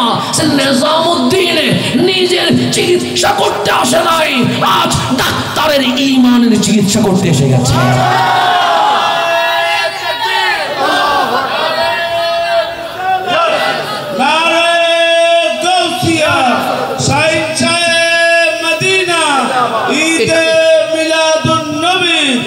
সময় শেষ হয়ে যাচ্ছে, কারণ একটা বিষয় হয়ে গেছে। শুরু করছে 12টার আগে করে মনে হয় নাকি? 12টার আগে শুরু করেছি। হ্যাঁ ঠিক আছে, ঠিক আছে। হক আদায়ী না আলহামদুলিল্লাহ। ওই আলহামদুলিল্লাহ হইতে মানে ওই কি আলহামদুলিল্লাহ না, ফসল নম্বরে নইলে আবার সমস্যা আছে। তারপর আমরা ফেসবুকে লেভেলে, আমরা ফেসবুকে বেশি ভয় পাই। কাকে? ফেসবুকে যেই পরিমাণ ভয় পাচ্ছি, এই পরিমাণ যদি কেরামান কাতিবিনদের ভয় পাইতাম অনেক আগে আল্লাহর ওলিও বসে দেখতাম। যেটা বুঝতেছি আর কি এখন, যেটা বুঝতে ফেসবুক বড় যন্ত্রণা জিনিস, বিশেষ করে হুজুরদের জন্য। যাক আল্লাহ মাফ করুক আমাদেরকে। এখন সামনের দিকে গভীরভাবে খেয়াল করবেন, তাইলে আল্লাহর ওলিরা হিংসা দিয়ে ইসলাম প্রচার করে নাই, ভালোবাসা দিয়ে, জ্ঞান বিজ্ঞান দিয়ে, দলিল দিয়ে, আদিল্লা দিয়ে, আমার নবীর প্রেম মুহাব্বত আদর্শ দিয়ে এইভাবে ইসলাম কি করেছেন? কায়েম করেছেন। বাবা শাহজালাল কি কারো গলা কাটছে? বাবা শাহপরান কি কারো লাথি মারছে? নাসিরউদ্দিন সিবাসালা কি কারো ঘুষি মারছে? না না, আল্লাহর ওলিদের কাজ মারা নয়। সেজন্য মাওলানা রুমি বলছে, মাওলারে পাওয়ার অনেক পথ আছে, আমি প্রেমের পথটাই বাছাইয়া নিলাম। আল্লাহরে পাওয়ার জন্য অনেক পথ আছে, আমি মাওলানা রুমি মাওলারে পাওয়ার জন্য প্রেম নামক পথটাকে কি করে নিলাম? বাছাই করে নিলাম। এই আল্লাহর ওলিগণ প্রেম নামক পথটাকে বাছাই করে নিছে। সেই জন্য দেখবেন মুফতি আর সুফি ওনাদের মধ্যে একটু বেশ কম হয়। মুফতি ও মুফতি, সুফি মানে আবার এটা না, ভণ্ডামিকে বুঝাই নাই। সুফি মানে আল্লাহর ওলিকে বুঝাইছি। যেন মুফতি উনি জানে উনি কাফের, উনি জানে উনি কি কাফের, এটা জানে। বিভিন্ন কারণে মানুষ কুফরি করে কি করে না। তাহলে মুফতি জানে উনি কি, তখন মুফতি কি করবে? ওনাকে কাফের বলবে, ওনাকে ঘৃণা করবে, জাতির সামনে বলবে ও কাফের, জাতির সামনে বলবে ও। কিন্তু যিনি সুফি উনি ওনাকে ঘৃণা করে, ওনাকে কি করে, এখন কাফের সেটাও জানে কিন্তু মানুষকে কাফের বলে না। কেন? ওই আল্লাহকে পাওয়ার অনেক পথ আছে। আমি মাওলানা রুমি প্রেমকে মাওলাকে পাওয়ার জন্য পথ হিসেবে নিয়ে নিয়েছি। আউলিয়া کرام প্রেমকেই পথ হিসেবে নিয়েছে। কোনকে? প্রেমকে। প্রেমের নাম আধ্যাত্মিকতা। এই প্রেমের নাম নিজেকে ডুবিয়ে দেখা। সেজন্য আমরা হচ্ছে গৌসে পাকের তরিকায়, কাদেরি তরিকা। কোন তরিকা? কাদেরি তরিকা। সবক কি জীবন, সবক কি, উসুল কি? আমার গৌসে পাক বলছে, যেমন আমার দাদা, উনি আমার বয়সে ছোট না বড়? বড় বয়সে কি? তা আমার গৌসে পাক বলছে, যদি উনি তোমার চেয়ে বয়সে বড় হয়, বয়সে কি হয়, ওনাকে সম্মান করো। কেন? উনি তোমার চেয়ে বেশি হায়াত পাওয়ার কারণে তোমার চেয়ে উনি ইবাদত অন্তত একদিন বেশি করেছে। একদিন ইবাদত কি করছে? তাহলে ওনাকে কি করতে হবে? আমার এই বাচ্চাটা আমার বয়সে বড় না ছোট? ছোট। ওকে স্নেহ করো, দমক দিও না, তুচ্ছ মনে করিও না। তো গৌসে পাকরে বললাম, এই গৌসে পাক উনি বয়সে বড়, সম্মান করলাম এই কারণে উনি দুনিয়ায় হায়াত বেশি পাইছে বিদায় ইবাদত আমার চেয়ে কি আছে? এই বাচ্চা তো ইবাদত বেশি করে না, আছে না? বেশি করে নাই কথা ঠিক, কিন্তু বয়সে আমার চেয়ে ছোট। ছোট হওয়ার কারণে অন্তত তোমার চেয়ে গুনাহ কম করছে। তোমার চেয়ে গুনাহ, তোমার চেয়ে গুনাহ যখন কম করছে, তুমি ভালো না ও ভালো? ও ভালো। ওকে কি করো? স্নেহ করো। দেখেন কাদেরি তরিকার উসুল দেখেন, উনি বয়সে বড়, উনি বেশি হায়াত পাওয়ার কারণে ইবাদত বেশি করছে বিদায় ওনাকে সম্মান করো। উনি বয়সে ছোট, তোমার চেয়ে হায়াত কম বিদায় উনি গুনাহ কি করছে, তাই ওনাকে স্নেহ করো। তো হিন্দু, বৌদ্ধ, চাকমা ওদেরকে গালি দিব? আমার গোসা না। কেন? সে মরণ কালে কে ঈমান নিয়ে যায় আর কে ঈমান নিয়ে যায় বা যাবে না এটা তো তুমি জানো না। একজন হিন্দু ভাই আছে, উনি মুশরিক, হিন্দু যেহেতু কি, যিনি মূর্তি পূজা করে আর কি, কিন্তু ওকে আমি গালি দিতে পারবো না। কেন? তো তুমি কি মরণ কালে ঈমান নিয়ে যাচ্ছ নাকি হিন্দু ভাইয়ের তকদিরে মালিক হেদায়েত লিখছে এটা তো তুমি জানো। আর সে যদি ঈমান নিয়ে মারা যায় সে তো তোমার চেয়ে সেরা হয়ে যাবে। কথা ঠিক কিনা? এটার নাম কাদেরি তরিকা। কাদেরি উসুল দেখবেন, তাহলে বড় হলে সম্মান করব। কেন? উনি ইবাদত আমার চেয়ে বেশি করছে। ছোট হলে স্নেহ করব। কেন? উনি আমার চেয়ে গুনাহ কম করছে। যদি বিধর্মীয় হয় তাকে আমি খারাপ ব্যবহার করব না, কারণ মরণ কালে কে ঈমান নিয়ে যাচ্ছে আর কে ঈমান নিয়ে যাচ্ছে না এটা আপনি আমি কখনো বলতে পারবো। সেই জন্য মাওলাকে পাওয়ার অনেক পথ আছে। আমি প্রেমের পথকে বাছিয়ে নিলাম। আমি কোন পথকে? এটার নাম আউলিয়া কেরামের পথ। এটার নাম কি? তাহলে আল্লাহ বলছেন আমি তোমাদের ওলি। আল্লাহ আমাদের কি? তো এখানে ওলি মানে আল্লাহ আমাদের মালিক। ওলি মানে আল্লাহ আমাদের, তার হচ্ছে রসুল তোমাদের ওলি। রসুল ওলি মানে রসুল আমাদের অভিভাবক। রসুল আমাদের, আল্লাহর ওলিগণ তোমাদের ওলি। আল্লাহর ওলিগণ আমাদের ওলি মানে উনি আমাদের রাহাবার পথ প্রদর্শক। তাহলে ওলির কয় অর্থ হইল? তিন অর্থ। এই অর্থ বুঝবেন, আরবিতে অর্থ বেশি সমস্যা, বাংলা ট্রান্সলেট করলে জামিলা বাজে ফেলবেন। আল্লাহ আমার ওলি, তার মানে আল্লাহ আমার কি? রব, মালিক। আমার রসুল আমার ওলি, তার মানে রসুল আমার অভিভাবক। আমার গৌসে পাক, আমার খাজা, আমার সেই সিরকুট, আমার গৌসে মাইজ ভান্ডার, উনি আমার ওলি, তার মানে উনি আমার পথ প্রদর্শক। এরপর আল্লাহ কি বলছেন? মাইয়াতাওয়াল্লাল্লাহ, যেই ব্যক্তি, মান মানে যে, ইয়াতাওয়াল্লাহ ওলি হিসেবে গ্রহণ করে। কারে? আল্লাহ, আল্লাহকে। যে ওলি হিসেবে আল্লাহরে কি করে? তা আমরা সবাই আল্লাহকে মালিক হিসেবে গ্রহণ করছি, তো তাহলে মিলছে। ওয়া রাসূলুহু, এবং আমার রসুলকে ওলি হিসেবে গ্রহণ, তার মানে রসুলকে অভিভাবক হিসেবে কি করে? আকা হিসেবে গ্রহণ। তারপর বলছে ওয়াল্লাযিনা আমানু, যারা সত্যিকার মুমিন আল্লাহর ওলি ওনাদেরকে ওলি হিসেবে গ্রহণ করে, তার মানে পথ প্রদর্শক, হাদি হিসেবে গ্রহণ করে। আমরা আল্লাহর ওলিকে ওলি হিসেবে গ্রহণ করছি। তো এই তিন শ্রেণীকে যারা ওলি হিসেবে গ্রহণ করবে, আল্লাহ ফা ইন্না হিজবাল্লাহ, জমিনে সত্যিকার আল্লাহর দল দেখতে চাইলে ওরাই হচ্ছে বাস্তবে আল্লাহর দল। এটা আল্লাহ বলতেছেন ফাইন্না, নিশ্চয় নিশ্চয়, হিজবাল্লাহ, তারাই আল্লাহর দল। যারা আল্লাহকে ওলি মানে, রসুলকে ওলি মানে, ওলিদেরকে ওলি মানে, ফাইন্না হিজবাল্লাহ, এটাই আল্লাহর দল। হুমুল গালিবুন, দুনিয়া আখিরাতে ওরাই জিতবে। দুনিয়া আখিরাতে ওরাই। তাই এখন গভীর মনোযোগ, বাংলাদেশ নয় বিশ্বের দিকে তাকান। ইসলাম জিতেছে ফারুক আজমের আমলে, উনি আহলে সুন্নাত ওয়াল জামাত। ইসলাম জিতেছে খালিদ বিন ওয়ালিদের আমলে, উনি আহলে সুন্নাত ওয়াল জামাত। ইসলাম জিতেছে সালাউদ্দিন আইয়ুবীর আমলে, সালাউদ্দিন আইয়ুবী আহলে সুন্নাত ওয়াল জামাত। ইসলাম জিতেছে খাজা মাইনুদ্দিনের আমলে, উনি আহলে সুন্নাত ওয়াল জামাত। ইসলাম জিতেছে সুলতান গৌরীর আমলে, উনি আহলে সুন্নাত ওয়াল জামাত। ইসলাম জিতেছে শাহজালাল ইয়ামানির আমলে, উনি আহলে সুন্নাত ওয়াল জামাত। আল্লাহর ওলির দল যখন জিহাদের মাঠে নামবে, তখন ইসলামের বিজয়ের পতাকা পথ পথ করে উঠতে থাকবে।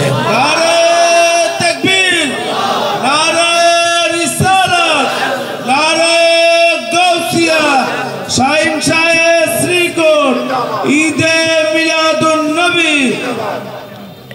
ইসলাম জিতেছে আহলে সুন্নাত ওয়াল জামাতের উলামায়ে কেরামের হাতে। সেজন্য আজকেও যদি বাংলাদেশের সমস্ত দল, সমস্ত মত নির্বিশেষে সবাই মিলে এক পতাকায় এসে যদি শাহজালালের উত্তরসূরি হয়ে মাঠে নামে, এই মাঠে ইসলাম মাইর খাবে না, এই জমিনে ইসলামী খেলাফত কায়েম হবে। এই জমিন ইসলামী খেলাফত কি হবে? বাস আমার কথা শেষ। গৌসে পাকের কথা বলে শেষ করে দিচ্ছি। হযরতে খিজির আলাইহিস সালাম নাম শুনেছেন? খিজির, উনি কি নবী ছিলেন, রসুল ছিলেন? উনি কে? উনি আল্লাহর ওলি। ওনার কথা কথায় আছে সূরা কাহাফে। কার সাথে দেখা হয়েছে?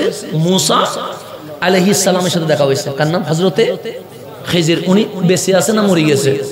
বেঁচে আছে হযরতে খিজির। ওনার সাথে সবার দেখা হয়, ওনার সাথে সবার। ওনার বেশি আনাগোনা হয় সমুদ্রের বিচে। কোন দিকে? ওনার একটা সিফত আছে, খিজির মানে সবুজ। খিজির মানে কি? তো ওনার নাম সবুজ কেন? উনি যেই জায়গায় কদম রাখে, এটা যদি মরুভূমি হয়, সেখানে সবুজ গাছ উঠে যায়। সেজন্য ওনার নাম হয়েছে কি? খিজির। আর একটা কারামত আছে। কি কারামত?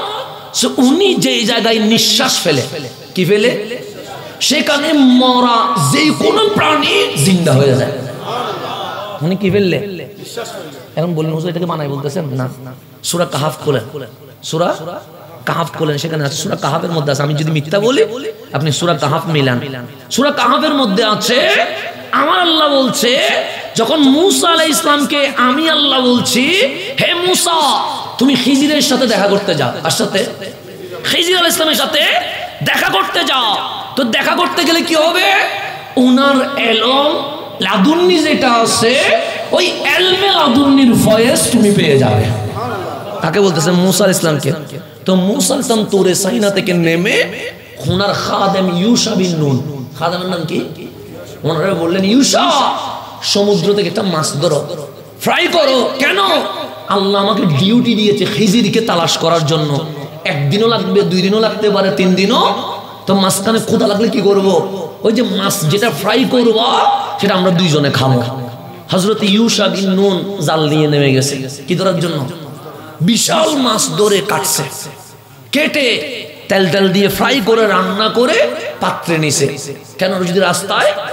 তো যখন এই হযরতে মূসা আলাইহিস সালাম এবং হযরত ইউশা বিন নুন 2 জন হাঁটতেছে, প্রত্যেকে তুরে সাইনা থেকে হাঁটতে হাঁটতে হাঁটতে হাঁটতে মিশর একটা জায়গা আছে, মারাজাল বাহরাইনে ইয়ালতাকিয়ান, যেখানে নীল নদ আর ভূমধ্য সাগর মিলে গেছে। নীল নদের পানি মিঠা আর ভূমধ্য সাগরের পানি লবণ। মাঝখানে দেওয়ালও নাই, টিনও নাই, পার্টিশনও নাই। মিঠা পানি লবণে যায় না, লবণের পানি মিঠাই যায় না। জিজ্ঞেস করবেন, কিরে নীল নদ, তোর পানি আরব ভূমধ্য সাগরে ঢুকে না কেন? এই আরব ভূমধ্য সাগর, তোর পানি লবণ নীল নদে ঢুকে না কেন? তখন কোরআন বলছে, ফাবি আইয়ি আলাই রাব্বিকুমা তুকাজ্জিবান। এখানে তোর হুকুম চলতেছে না, হুকুম চলতেছে কার? ওই জায়গায় যখন গেছে, তখন মূসা আলাইহিস সালাম ক্লান্ত হয়ে একটা পাথরের মধ্যে হেলান দিয়ে ঘুমাইছে। ইউশা বিন নুন ওই যে মাছ যে রান্না করছে ডেকসি নিয়ে বসে আছে, হঠাৎ ইউশা বিন নুন দেখতেছে ডেকসির মধ্যে নড়াচড়া শুরু হয়ে গেছে। কি শুরু হয়ে গেছে? নড়াচড়া। তখন কাটি ফেলছেন, মাছ টুকরা টুকরা করে ফেলছেন, ফ্রাই করে ফেলছেন, লবণ দিয়ে ফেলছেন। এটা জীবনে জিন্দা হবে? কারণ ইউশা বিন নুন ডেকসির মুখ, এটাকে কি বলে আপনারা? ডাকনা যেটাকে বলে। এটা যখন খুলছে মাছ লাফ দিয়ে সমুদ্রে চলে গেছে। এইটাই বলতেছেন, বলছে ফাইন্নী নাসিতুল হুত। হযরত ইউশা বিন নুন বলছেন, হায় মুসা, ঘটনা একটা ঘটে গেছে। কি ঘটছে? বলছে মরা মাছ জিন্দা হইয়া সমুদ্রে লাফ দিয়ে চলে গেছে। কেন? এখানে খিজির আলাইহিস সালাম ছিল, উনি যে নিঃশ্বাস ছাড়ছে, ওনার কারামত হচ্ছে উনি যেই জায়গায় নিঃশ্বাস ছাড়ে সেখানে মরা মানুষ থাকুক, প্রাণী থাকুক, এই মরা মানুষ জিন্দা হয়ে যায়। এটা কোরআনে আছে, আমি বলি নাই। কোথায় আছে? এই খিজির আলাইহিস সালামের সাথে সবার সাথে দেখা হয়, কেউ চিনে আর কেউ চিনে না। আমার গৌসে পাক বলছে রাফাকানিল খিদির আলাইহিস সালাম ফি আউয়াল দুখুলিল ইরাক। যখন আমি ইরাকে ঢুকছি, মানে জিলান শহর থেকে, তখন আমার সাথে হযরতে খিজিরের বন্ধুত্ব হয়ে গেছে। হযরতে খিজিরের কি হয়েছে? বন্ধুত্ব হয়ে গেছে। বলছে আমাদের মধ্যে একটা শর্ত ছিল, আল্লাহ উখালিফাহু, আমি খিজিরের বিরোধিতা করব, খিজির যা বলে আমি তাই কি করব? পালন করব। তাহলে খিজির বলে তাহলে বন্ধুত্ব হবে, না হলে বন্ধুত্ব। আমি যদি বলি বসি থাকো, বসি থাকতে হবে। আমি যদি বলি দাঁড়াই থাকো, দাঁড়াই থাকতে। তখন খিজির ইসলাম বলছেন কল আলী উকউত হিনা। যখন খিজির ইসলাম বলছে এটা জায়গার মধ্যে, সে বলছে উকউত হুনা, আব্দুল কাদের এখানে কি করে থাকো? বসি থাকো। এই বসি থাকো বলে উনি চলে গেছে। আপনারা যদি, আমি যদি মুরব্বীরে বলি বসি থাকেন, আমি চলে গেছি, ফজরে আজান দিচ্ছে, আপনার মাথা গরম হয়ে যাবে না? বলছে এই হুজুর তো বিশাল বাসফার, হ্যাঁ আমার বসাটা কি হয়ে গেছে, চলে গেছে। কিন্তু হযরত খিজির বলছে উকউত হুনা, এখানে বসে থাকবা, নামাজ এখানে হবে, রিয়াজত এখানে হবে, এর বাইরে যাওয়ার কোনো সুযোগ। একটা গুলবিত তাকে দিছে। কি আগে দিছে? এই যে গেছে গেছে খিজির 1 মাস গেছে, আসে না, 2 মাস গেছে, আসে না। ফাজালাস্তু ফিল মাউদি আল্লাযী আকাতালি ফীহি, যেই জায়গায় খিজির আমারে বসতে বলছে আমি ওই জায়গায় বসে আছি। 6 মাস চলে গেছে খিজির। 1 বছর পর খিজির আসি দেখে আমি আব্দুল কাদের ওই জায়গায় বসে আছি। 1 বছর ওই জায়গার মধ্যে রিয়াজত করছেন। খিজির আসতাম বলছে আব্দুল কাদের আসনি? আসি। বস উকউত, বসি থাকো। আবার চলে গেছে। মাথা গরম হয়ে যাবে না? 1 বছর পর আসি, আবার কি করছে? বসি থাকো। এই যে বসি থাকো বলতে চলে গেছে, খিজির চলে গেছে। আবার 1 বছর পর আবার আসছে, তাকে বলে আব্দুল কাদের বসে আসনি? সে বসে আছি। উকউত, এখানে বসি থাকো। 2 বছর চলে গেছে। কয় বছর? 3য় বছরে আবার এসে দেখতেছে সালাসা সিনিন। 3য় বছরে আসি দেখতেছে আমার গৌসে পাক একই জায়গায় কি আছে। তখন খিজির ইসলাম বলছে আমি যদি মুসার খিজির হই, তুমি কামলিওয়ালার খিজির হয়ে গেছো। এটার নাম আব্দুল কাদের জিলানী, যিনি মুসা আলাইহিস সালামের খিজির বলছে। আব্দুল কাদের আমি মুসার খিজির, আর তুমি রহমাতুল লিল আলামিনের খিজির হয়ে গেছো। সেজন্য রবিউল আউয়ালে মিলাদুন নবী চলে, রবিউস সানিতে ফাতিহা ইয়াসদাহুম চলছে। নারে তাকবীর, নারে রিসালাত, নারে গাউসিয়া, শাইন শাহ শ্রীকোট, ঈদে মিলাদুন নবী। এগুলা বলতে গেলে অনেক অনেক বিষয় আছে, বলতে গেলে এগুলা শেষ হবে না। আমার রাত ফারি সকাল হয়ে যাবে, কিন্তু গৌসে পাকের আলোচনা কি হবে না, শেষ হবে না। তো এই যে নম্রতা, মেনে নেওয়া, গাইডলাইন মানা, এই যে ওয়াল্লাযীনা আমানু, যারা আসল আল্লাহর ওলি, তাদের সোহবতে বসে থাকা। এমনিতে গৌসে পাক হয় না, আমার মতো খায়া গৌসে পাক হয় নাই। খিজির আলাইহিস সালাম যে বলছে বসে থাকো, ওই জায়গা থেকে 3টা বছর কি করে নাই, নামাজ ওখানে, রোজা ওখানে, রিয়াজত ওখানে, খাওয়া ওখানে বের হয় নাই। এটার নাম হচ্ছে আল্লাহর ওলির সাধনা, রিয়াজত। ওলি এমনি হয় না, ঘরের মধ্যে তালা বন্ধ করে ওলি হয় না। ওলির জন্য কষ্ট করা লাগে কি লাগে না? লাগে। আমরা 5 ওয়াক্ত নামাজ পড়ি, আল্লাহর ওলিকে তাহাজ্জুদ পড়তে হয়। শুধু তাহাজ্জুদ পড়লে হয় না, আমাদেরকে আওয়াবিন পড়তে হয়। শুধু আওয়াবিন পড়লে হয় না, আমাদেরকে 24 ঘন্টা কোরআন তেলাওয়াত করতে হয়। শুধু কোরআন তেলাওয়াত করলে হয় না, আমাদের তাসবিহ জিকির করতে হয়। শুধু তাসবিহ জিকির করলে হয় না, আমাদেরকে দরুদ সালাম করতে হয়। সেই জন্যই তো ওনাদের জীবন ছিল, কখনো কারো বিরোধিতায় কিছু বলে নাই। আমার হুজুর কিবলা কখনো কারো বিরুদ্ধে কিছু বলছে? কারণ আমি কিছু বলছে? তো আপনি পীরের চেয়ে বেশি বুঝে গেলে তো ঝামেলা হয়ে যাবে। সেই জন্য আমার পীর কি বলে আপনাকে দেখতে হবে, আপনার পীর কি বলে আপনাকে দেখতে হবে। ওনারা বলছেন অন্যের পিছনে লাগবো কখন? আমি তো নিজেকে সময় দিতে পারতেছি না, কারণ রিয়াজতের কারণে। কিসের কারণে? 24 ঘন্টা রিয়াজতের কারণে আমি নিজেকে সময় দিতে, আমি নিজে জিকির করতে করতে, আমি নিজে তেলাওয়াত করতে করতে, আমি নিজে তাহাজ্জুদ পড়তে পড়তে আমি সময় পাচ্ছি না। আমি অন্যের পিছনে লাগবো কোত্থেকে? কথা ঠিক না? সেই জন্য আমার শেষ নসিহত থাকবে, সমালোচনা করলে কখনো কষ্ট পাবেন না। কি করলে? সমালোচনার কখনো জবাব দিবেন। তরিকত বলছে, কি বলছে? তরিকত আমার গাউসে জামান আল্লামা তৈয়ব শাহবাজি বলছে, তুমি যখন এরকম কারো আঙ্গুল তুলো, আমরা আঙ্গুল তুলি নেই, তুলি কি না? আঙ্গুল কয়টা গেছে আপনার দিকে? একটা। তখন 3টা আঙ্গুল বলতেছে ও দোষী নয়, তুই দোষী। কয়টা আঙ্গুল বলতেছে? 3টা কার দিকে? এটা এরকম হয় না, এটা কোন দিকে হয়েছে? আর এই আঙ্গুলটা বলতেছে তুই ওই দিকে তাকাস না, তুই এদিকে তাকা। মানে ওর চেয়ে দোষ তোর বেশি। এটার নাম তরিকত। এটার নাম কি? গাউসে জামান তৈয়ব শাহবাজির সবক, যে আঙ্গুল যখন তোলো, একটা আঙ্গুল অন্য দিকে গেছে, 3টা তো তোমার দিকে তাকায় আছে। আর এই আঙ্গুলটা বলতেছে এইদিকে না, তুই এদিকে তাকা, মানে তোর দিকে তাকা। তোর দোষ কোন জায়গায় নিবি? অন্যের বগলে নাক না দিয়া তোর বগলে নাক দিয়ে দেখ কতটুকু দুর্গন্ধ ছড়াচ্ছে। কথা ঠিক না? আমাদেরকে তরিকত থেকে এটা শিক্ষা নিতে হবে, আমি ঠিক আছি কিনা, আমি ঠিক আছি কিনা। কথা ঠিক না? সেজন্য সমালোচনা করলে লাভ কার? ওর না, লাভ আপনার। যেমন কোনো ভালো মানুষ যদি সমালোচনা করে, ওনাকে ধন্যবাদ দিবেন। কেন? ওনার সমালোচনার ভেতরে আমার জন্য শিক্ষা আছে। দোষটা যদি আমার ভেতরে থাকে, আমি নিজেকে সংশোধন করে নেব। আমি নিজেকে কি করব? আর যদি দোষ আমার ভিতরে নাই, তার মানে আমার লাভ। কেন? আমার গুনাহগুলো তার কাছে যাচ্ছে, ওর স্বভাবগুলো আমার মাথায় চলে আসতেছে। কতিয়েছে নি কোনো? সেজন্য হাসান আল বসরি রাদিয়াল্লাহু তাআলা আনহু ওনার জীবনী পড়বেন, উনি সমালোচনা যারা করে তাদের ঘরে মিষ্টি পাঠায়। কি পাঠায়? আমাদের সমালোচনা করে তো আমি গালি দিয়ে, তুই বড় আমার বিরুদ্ধে হইছে, গালি দিয়ে কি দেয় না? দেশি ডেঙ্গুলি তার কোনো কথা নাই। কথা ঠিক না? আমাদের সমালোচনা করলে আমরা গরম হয়ে যায়। কিন্তু হাসান আল বসরি যখন সমালোচনা কেউ এসে বলতো অমুক আপনার নামে, তখন তার ফেসবুক নাই, তখন মানুষ এসে বলতো আপনার নামে অমুকে এটা বলছে, তাড়াতাড়ি ওরে গিয়ে মিষ্টির দোকানে যায় 2 কেজি মিষ্টি নিয়ে জোর করে দিয়ে আসো। এখন যে সমালোচনা করছে ও বলছে আমি তো ওনারে গালি দিছি, নিন্দা করছি, গীবত করছি, উনি মিষ্টি নিয়ে আসলেন কেন? তখন হাসান আল বসরির কাছে গিয়ে বলছেন আমি তো আপনার বিরোধিতা করছি। লাভ করছো, ক্ষতি করো নাই। কেন? তোমার গুনাহ, তোমার গুনাহ তোমার গুনায় আছে, আমার গুনাহ তোমার গুনার সাথে অ্যাড হচ্ছে, তোমার সওয়াব আমার কাছে আসছে। আর দুনিয়াতে এমন পাগল কে আছে যার সওয়াব আমারে দিবে? তো তুমি যখন দিছো, তোমার আমি কি বাড়া দিছি?